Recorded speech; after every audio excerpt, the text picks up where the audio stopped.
বিশ্বকাপের আগে জমকালো অনুষ্ঠানের মাধ্যমে জাতীয় দলকে বিদায় জানিয়েছে ইরান। যুদ্ধের আবহাওয়ার সাথে ভিসা অনিশ্চয়তা নিয়েই যুক্তরাষ্ট্র যাচ্ছে টিমলি। তেহরানের নিজ দেশের ফুটবলারদের বিদায় জানাতে জড়ো হয়েছিল লাখো মানুষ। বিশ্বকাপে ইরান অংশ নেবে কিনা তা নিয়েছিল নানা শঙ্কা। তবে সব সংখ্যার মেঘ ঘুরিয়ে অবশেষে দলটি যুক্তরাষ্ট্রে যাচ্ছে বিশ্ব আসরে অংশ নিতে। আর সেই ফুটবল দলকে শুভেচ্ছার বিদায় জানাতে জাতীয় উৎসবের রূপ দিয়েছে ইরানের জনসাধারণ। মানুষের ঢল নেমেছিল তেহরানের রাস্তায়। মুজবরে বুধবার দেশটির রাজধানীর স্কয়ারে আয়োজিত এক অনুষ্ঠানে শুভকামনা জানানো হয় ফুটবলারদের। রাষ্ট্রীয় টেলিভিশনে সম্প্রচার করা হয় অনুষ্ঠানটি। লাল কালো ট্র্যাকস্যুট পরে মঞ্চে ওঠেন ইরানের ফুটবলাররা। সেখানে জড়ো হওয়া সমর্থকেরা করতালি ও স্লোগানে বিদায় জানান তাদের।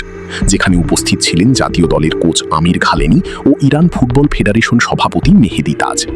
বিশ্বকাপে জাতীয় দলের খেলোয়াড়রা দেশের জনগণ, দেশের যোদ্ধা নেতা মোস্তফা খামেনি এবং পুরো দেশের প্রতিনিধিত্ব করবে।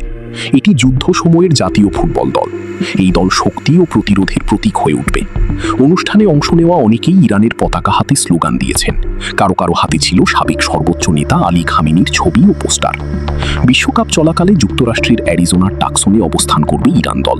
গ্রুপ জিতে তাদের প্রতিপক্ষ নিউজিল্যান্ড, বেলজিয়াম ও মিশর। আগামী 15 জুন লস অ্যাঞ্জেলেসে নিউজিল্যান্ডের বিপক্ষে ম্যাচ দিয়ে বিশ্বকাপ অভিযান শুরু করবে টিমলি।